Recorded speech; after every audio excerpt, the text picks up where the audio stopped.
Hello दोस्तों, welcome to my YouTube channel. तो कैसे हैं दोस्तों आप? लगता है आप सब बहुत अच्छे होंगे और आप सबकी पढ़ाई बहुत अच्छे से चल रही होगी। तो प्यारे बच्चों, जैसे मैं आपको पढ़ाती थी पहले एक पेपर के माध्यम से, और अब मैं आपको बोर्ड के माध्यम से स्टडी कराने जा रही हूँ आपकी। और बोर्ड के माध्यम से मैंने आपको बताया था कि मैं आपको संविधान शुरू कराऊंगी।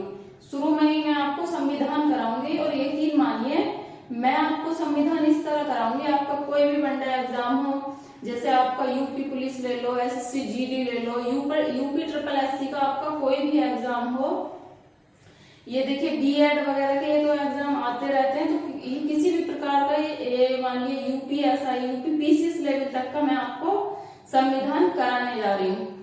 तो इसमें देखिए हम बहुत बेसिक से इसकी शुरुआत करेंगे, और बेसिक से शुरुआत करके स्टेप बाय स्टेप मैं आपको हाई लेवल तक का करा दूंगी। तो देखिए आपको देखिए मैंने इसमें पहला टॉपिक लिखा है, इसमें संविधान का निर्माण। हमारे संविधान का निर्माण कैसे हुआ, किस किस प्रकार इसकी मांगे की गई, किन किन लोगों ने इनकी मांगे की, तो ये सब मैं आपको संविधान निर्माण में कराने वाली हूँ। तो संविधान निर्माण में देखिए मैंने यहाँ लिखा, जैसे हमारी संविधान सभा की मांग की गई थी। तो संविधान सभा की जो प्यारे बच्चों हमारी मांग की गई थी, वो हमारी 3 प्रकार से की गई थी। कितने प्रकार से की गई थी? 3 प्रकार से। अप्रत्यक्ष मांग, सांकेतिक मांग और प्रत्यक्ष मांग। तीन प्रकार से हमें जो है संविधान की मांग की थी। अब 3 प्रकार से कैसे कैसे और किस किस ने मांग की थी, ये मैं आपको पूरा विस्तार से कराने जा रही हूँ। तो देखिए अप्रत्यक्ष रूप से, देखिए अभी जो है जैसे शुरू में मांगे चली थी, तो इसमें डायरेक्ट मांग नहीं चली, इनडायरेक्ट यानी अप्रत्यक्ष रूप से ही। ये नहीं कहा गया कि हमें फुल फ्रीडम, ये सारी चीजें चाहिए, नहीं। अभी जो है अंग्रेजों से कि भाई हमारा भी अधिकार होना चाहिए, इस तरीके से इसमें बताया जा रहा था। तो किस प्रकार की, देखिए सर्वप्रथम अप्रत्यक्ष मांग हमारी की थी, कब की थी? 1895 में। कब की गई थी प्यारे बच्चों? 1895 में की गई थी बाल गंगाधर तिलक द्वारा। किसके द्वारा? बाल गंगाधर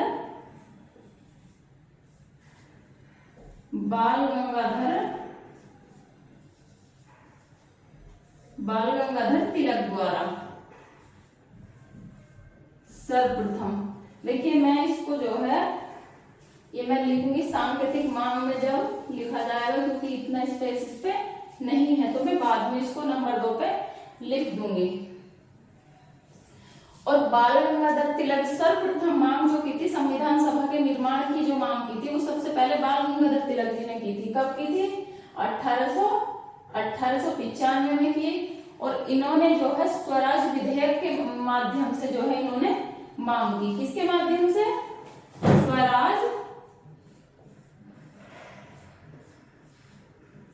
स्वराज विधेयक के माध्यम से।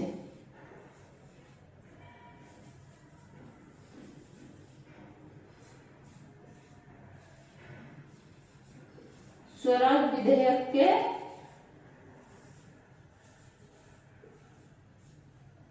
माध्यम से इन्होंने जो है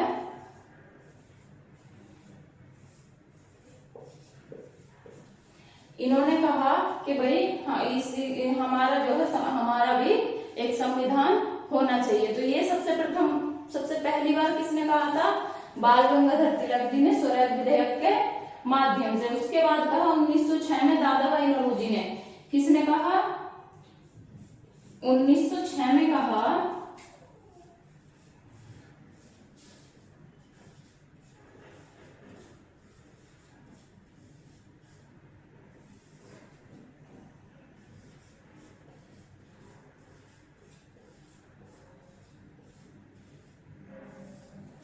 दादा भाई नौरोजी ने भी अप्रत्यक्ष रूप से भारतीय संविधान की मांग की थी। तो इन्होंने दोनों ने 1895 में किसने की? बाल गंगाधर तिलक जी ने सबसे शुरू में, और फिर किसने की? 1906 में की दादा भाई नौरोजी ने। तो इन्होंने दोनों ने की थी अप्रत्यक्ष रूप से। तो आप अपनी एक नोट्स पेपर या किसी भी कॉपी में नोट करते रहिए और आगे मैं नेक्स्ट कराती हूँ आपको। नेक्स्ट होगा हमारा सांकेतिक मांग। क्या हुई प्यारे बच्चों? सांकेतिक मांग।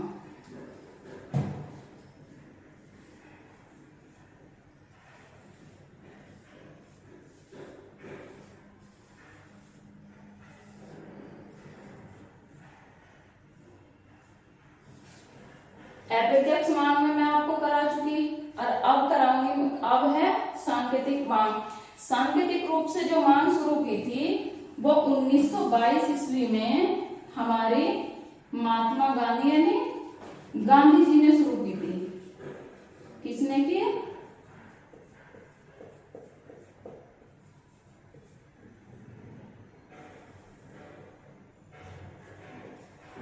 किसने की थी?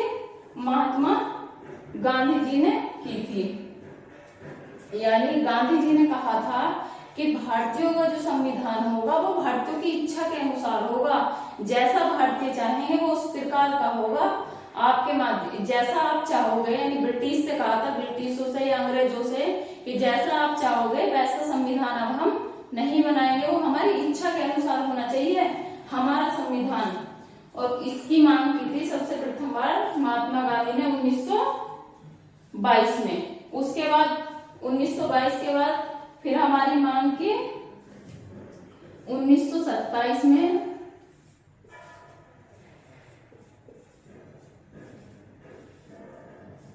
1927 में की थी प्यारे बच्चों हमारे मोतीलाल नेहरू ने। किसने की थी?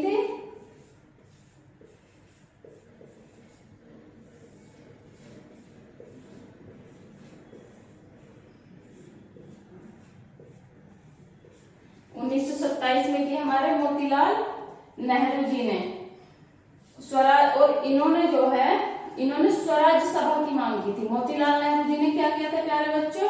इन्होंने स्वराज सभा की मांग की थी। मोतीलाल नेहरू जी ने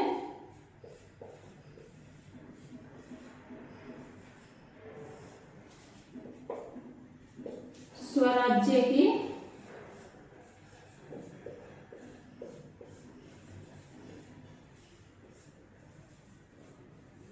मांग की थी। स्वराज्य का मतलब होता है हमारा स्वयं का शासन, जिसमें कोई भी बाहरी हस्तक्षेप ना हो। ऐसा संविधान हमें चाहिए, ऐसा हमें संविधान चाहिए। तो सांकेतिक रूप से हमारी महात्मा गांधी जी ने की 1922 में, 1927 में की मोतीलाल नेहरू जी ने। तो अभी तो हम मांग कैसे कर रहे थे? अप्रत्यक्ष रूप से और सांकेतिक रूप से। अब देखिए इन मांगों का अंग्रेजों पर कोई प्रभाव नहीं पड़ा। वो उन्होंने ऐसे ही डाल दिया कि चलो भैया ऐसे तो ये कुछ ना कुछ मांगे करते ही रहते हैं। तो हमारी सांकेतिक और अप्रत्यक्ष मांग का अंग्रेजों पर कोई भी प्रभाव नहीं पड़ा। अब आती है हमारी प्रत्यक्ष मांग। कैसी आती है बच्चों? प्रत्यक्ष मांग।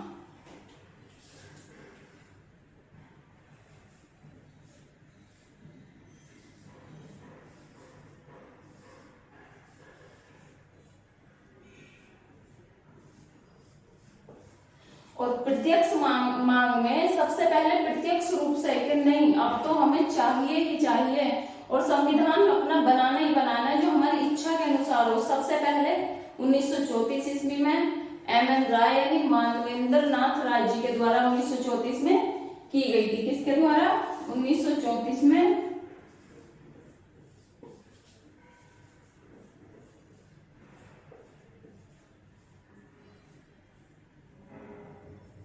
1934 में प्यारे बच्चों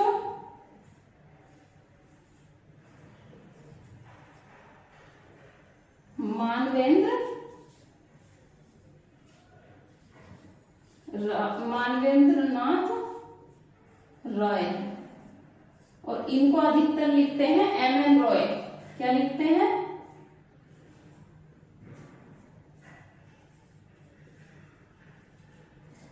एम.एन. रॉय। प्रत्यक्ष रूप से जो मांग की थी सबसे पहले किसने की थी? 1934 ईस्वी में एम.एन. रॉय द्वारा प्रत्यक्ष रूप से इसकी मांग की। और ये हमारे मानवेंद्र नाथ जी जो थे ये वामपंथी आंदोलन था, एक बहुत मजबूत आंदोलन, उसके क्या थे ये नेता थे, बहुत मजबूत नेता थे। और ये सवाल हमारे एग्जाम में आता है। एम.एन. राय लिख देती हूँ, ठीक है। अब आपको इनके पूरे नाम का पता तो चल ही गया।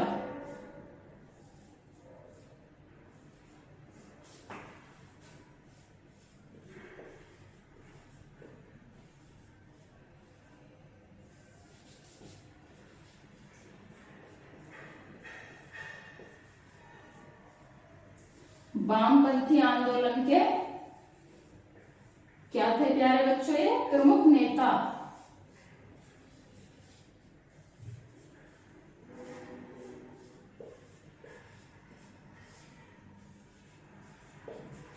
तो प्रत्यक्ष रूप से किन्होंने की, एम.एन. रॉय यानी मानवेंद्र नाथ जी ने। अब देखिए, जब इन्होंने मांग की तो उसके बाद जो है अब कांग्रेस भी आगे आने लगी। कांग्रेस भी कहने लगी कि नहीं भाई, हमें भी अपना संविधान अपने अनुसार चाहिए, उसको हम चुनेंगे। किस तरीके से वो चुना जाएगा, किस किस प्रकार से वो होगा। तो किसमें, 1935 में। ये तो आपने नोट कर लिया होगा, तो मैं इसको एक बार आप नोट कर लीजिए, मैं साइड हो जाती हूँ। उसके बाद आप नेक्स्ट मैं लिखने वाली हूँ।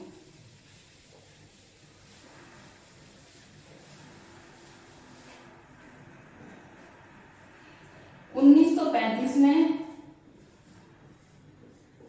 1935 में आधिकारिक रूप से कांग्रेस ने भी अलग संविधान की प्रत्यक्ष रूप से मांग शुरू कर दी थी।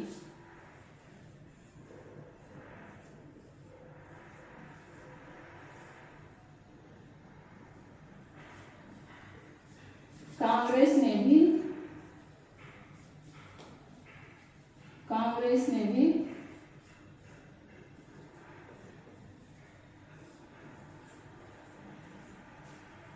रूप से पहली बार संविधान सभा के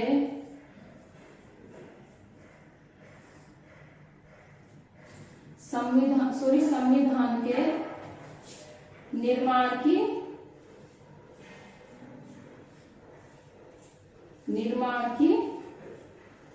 बात कही।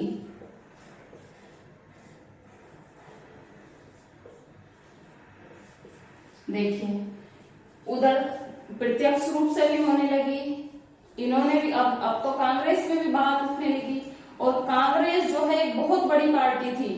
कांग्रेस में बहुत बिल्कुल प्रमुख नेता, बहुत ही बड़े बड़े जो नेता थे वो सारे हमारे कांग्रेस में आते थे।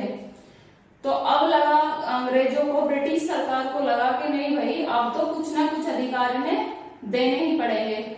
उधर तो देखिए 1935 में कांग्रेस ने भी, 1927 में 1934 में हमारी एम.एन. रॉय जी ने मांग की, उधर से कांग्रेस ने मांग की। और कांग्रेस के जो जितने भी अधिवेशन थे, आधिकारिक रूप से कांग्रेस के सभी अधिवेशनों में अधिकतर इसकी मांग करने लगी थी। देखिए, हमारा होता है लखनऊ अधिवेशन। क्या होता है हमारा? लखनऊ अधिवेशन।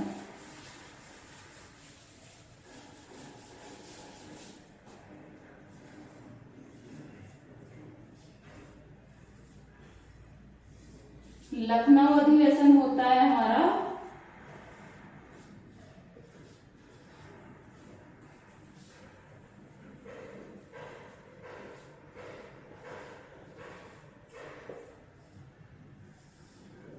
1936 ईस्वी में।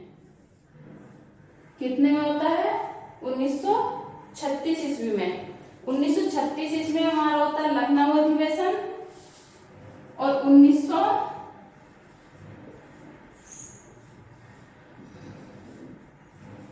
फैजपुर अधिवेशन हमारा होता है 1937 में। फिर उसके बाद होता है हमारा हरिपुरा अधिवेशन।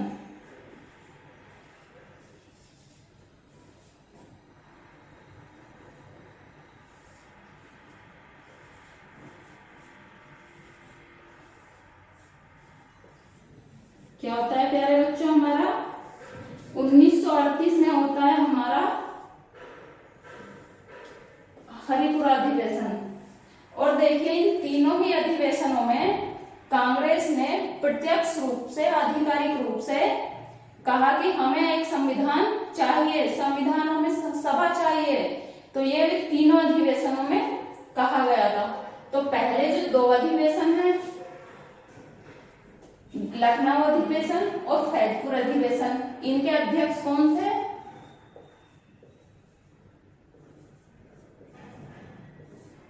इनके अध्यक्ष है पंडित जवाहरलाल नेहरू। तो इसको आप शॉर्ट में लिख सकते हो पीटी नेहरू। कौन थे प्यारे बच्चों? लखनऊ और फैजपुर अधिवेशन के अध्यक्ष थे हमारे पीटी नेहरू। और जो हमारा हरिपुरा अधिवेशन था इसके अध्यक्ष कौन थे? इसके अध्यक्ष थे हमारे सुभाष चंद्र बोस। कौन थे प्यारे बच्चों?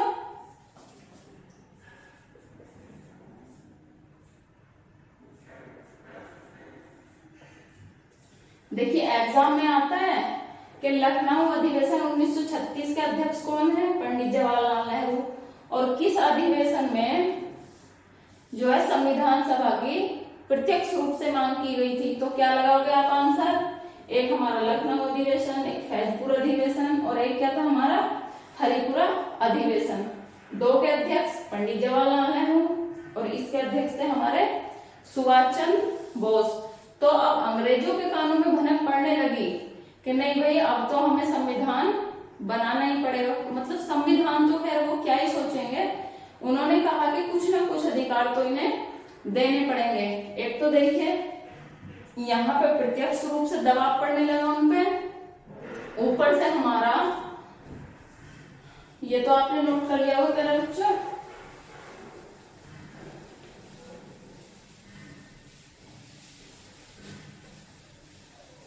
ऊपर से हमारा 1939 में हमारा द्वितीय विश्व युद्ध शुरू हो गया था।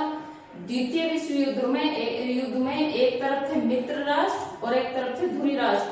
तो मित्र राष्ट्रों में हमारे धुरी राष्ट्रों में थे हमारे जापान बर्मा वगैरह, और मित्र राष्ट्रों में जो है ये ब्रिटिश यानी अंग्रेज लड़ रहे थे।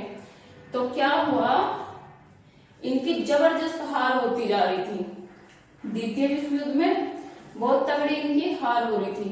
तो इन्होंने पहले तो ये सोचा कि नहीं हम भारतीयों के बिना ही दूसरा विश्व युद्ध जीत जाएंगे, जबकि ऐसा हुआ नहीं और बिल्कुल हो ही नहीं सकता था। तो इनकी हार पे हार हो रही थी। तो इन्होंने कहा भाई अब कुछ ना कुछ तो सोचना पड़ेगा। तो इन्होंने जो है 1938 ईस्वी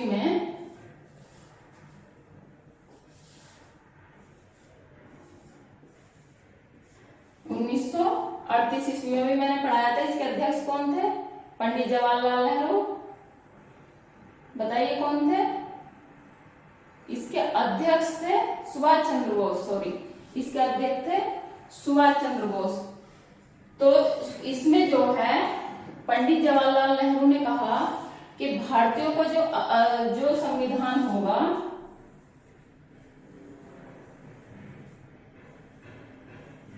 भारतीय संविधान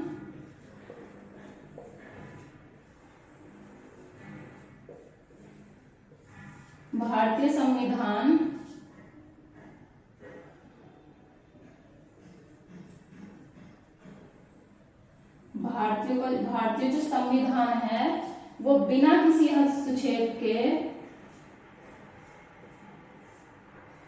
बिना किसी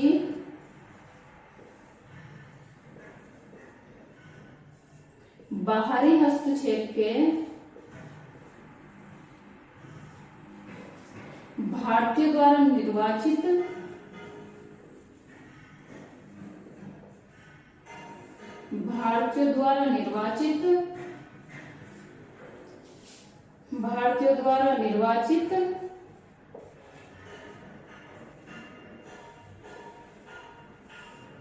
वयस्क मताधिकार के आधार पर होगा।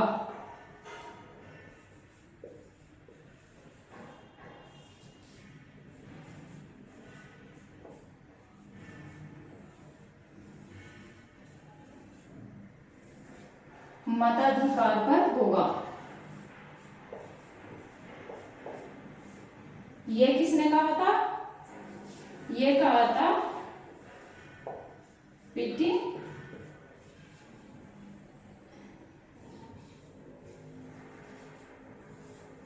1938 में पंडित जवाहरलाल नेहरू ने ऐलान कर दिया, बोल दिया कि भारतीय जो संविधान होगा वो देखिए हमारी भी इतनी बड़ी जनसंख्या है, हमारे ही लोग हम में से जो ज्यादा पढ़े लिखे हैं, जो ज्यादा बुद्धिमान व्यक्ति हैं, उनके द्वारा वयस्क मताधिकार के आधार पर होगा।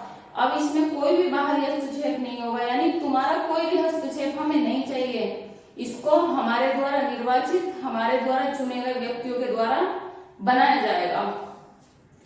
जब इन्होंने ये वाली अपनी शर्त रखी तो आपको मैंने बताया था अंग्रेज वैसे भी द्वितीय विश्व युद्ध में हारते जा रहे थे, तो उन्होंने कहा कि ठीक है, उन्होंने कहा कि ठीक है, हम जो है कुछ शर्तों के माध्यम से, कुछ उन्होंने ऐसे ही बताया जो कि इन्होंने स्वीकार नहीं करा था। अंग्रेजों ने इसको भी अच्छे तरीके से स्वीकार नहीं करा। फिर उसके बाद जो है जैसे ये वाली हमारी मांग हुई तो उनके ऊपर प्रेशर बढ़ने लगा, तो उन्होंने एक हमारे पास मिशन भेजा, वो आया अगस्त प्रस्ताव, हमारे लिए एक प्रस्ताव भेजा गया। ये आपने नोट कर लिया होगा प्यारे बच्चों, इसको मैं रफ कर देती हूँ, यानी इसको मिटा देती हूँ क्योंकि बोर्ड पे इतना स्पेस नहीं है।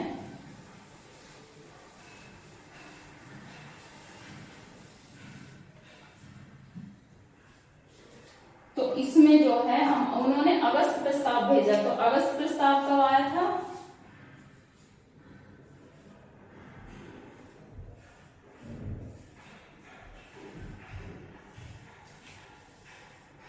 अगस्त प्रस्ताव आया हमारा प्यारे बच्चों 8 अगस्त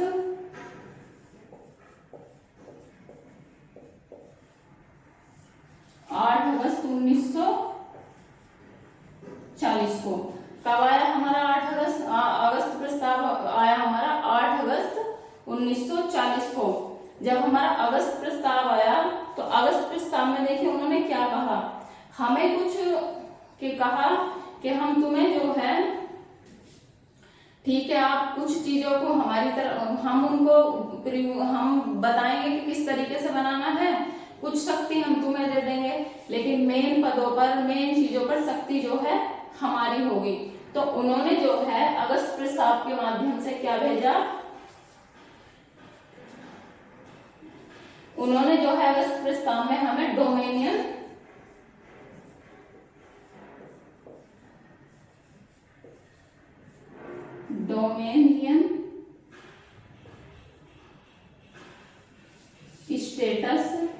स्टेटस बोल दो आप, ये स्टेट बोल दो, स्टेट का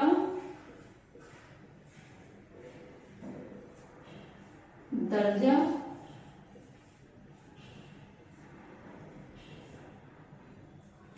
देखिए उन्होंने हमें जो है डोमेनियन स्टेट का दर्जा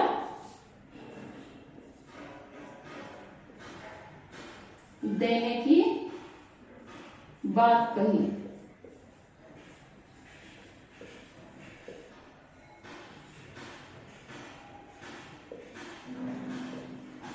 अब देखिए डोमेनियन स्टेट क्या होता है, डोमेनियन स्टेट ये होता है जैसे अभी हमारे राष्ट्रपति जी होते हैं, उस समय महारानी हुआ करती थी कि जो पद होगा उस पर हमारे अंग्रेजी यानी ब्रिटिश का शासन होगा, कि जो ये बड़े इस तरीके के पद होंगे, बाकी आपको भी आधिकारिक यानी प्रत्यक्ष रूप से इनमें भाग लेने की, अपने शासक चुनने की आपको भी स्वतंत्रता होगी, लेकिन मेनली जो पद होंगे हमारे जैसे राष्ट्रपति वगैरह का है, तो उस पे हमारी जो है जैसे रानी वगैरह है उस तरीके से उनका ही रखा जाएगा। तो इसको जो है डोमेनियन स्टेट कहा गया। तो भारतीयों ने इसको भी मना कर दिया, इसको स्वीकारा नहीं। और जिस समय अगस्त प्रस्ताव आया था, गवर्नर जनरल थे लिनलिथगो। कौन थे?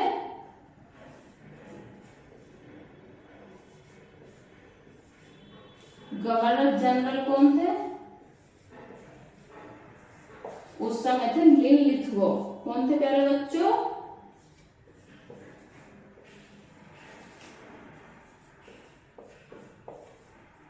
लिन लिथगो गवर्नर जनरल। तो भारतीयों ने अगस्त प्रस्ताव को मना कर दिया था, क्योंकि पहले ही वो कह चुके थे कि हमारा जो संविधान सभा होगी वो इस प्रकार होगी, वो किसी भी बाहरी हस्तक्षेप के बिना बनाई जाएगी, यानी आप लोगों का उसमें कोई भी हस्तक्षेप नहीं होगा। ये हमारा किसमें? प्रत्यक्ष मांगों में कह दिया गया था। तो इसको जो है सरकार, हमारे जो नेता थे जैसे गांधी जी, पंडित जवाहरलाल नेहरू, सुभाष चंद्र बोस, जो भी हमारे प्रमुख नेता थे, सभी ने इसको मना कर दिया कि नहीं, हम ये आपकी शर्त स्वीकार नहीं करते हैं। फिर उसके बाद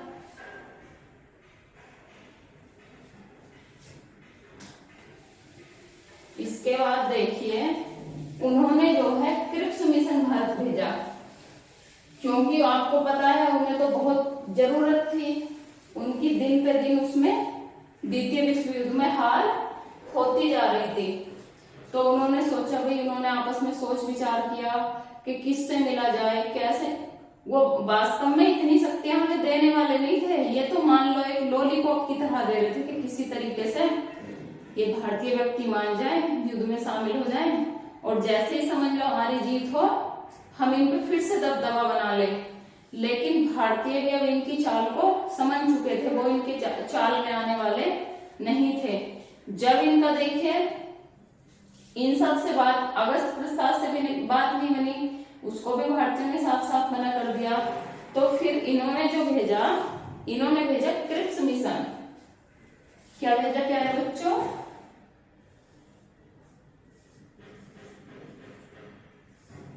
क्रिप्स मिशन।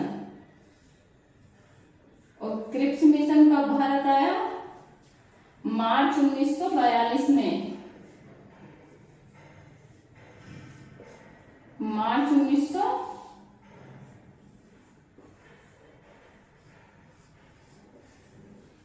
1942 में।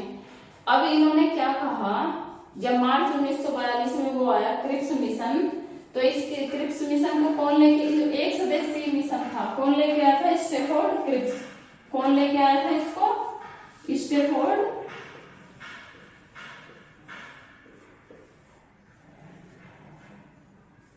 Stafford Cripps.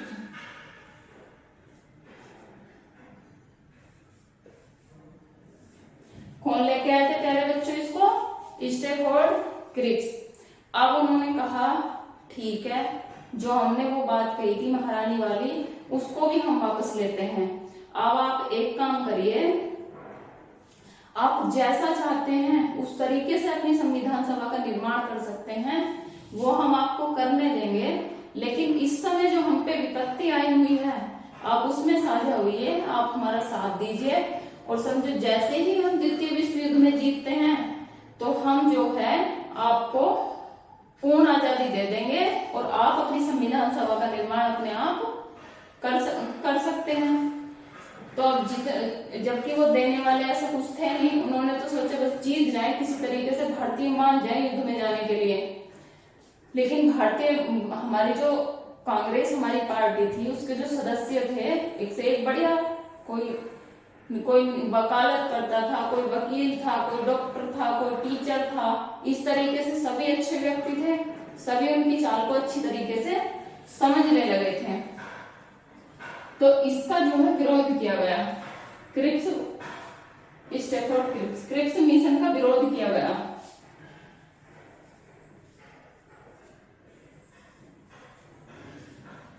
क्रिप्स मिशन का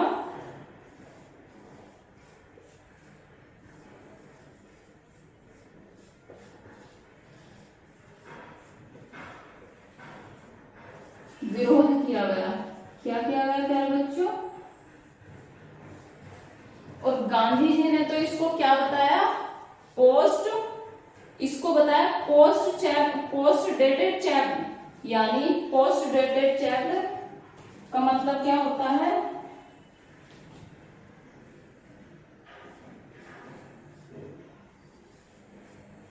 गांधी जी, इसको बताया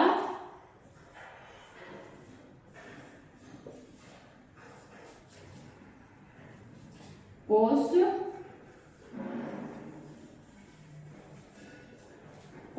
डेट चेक।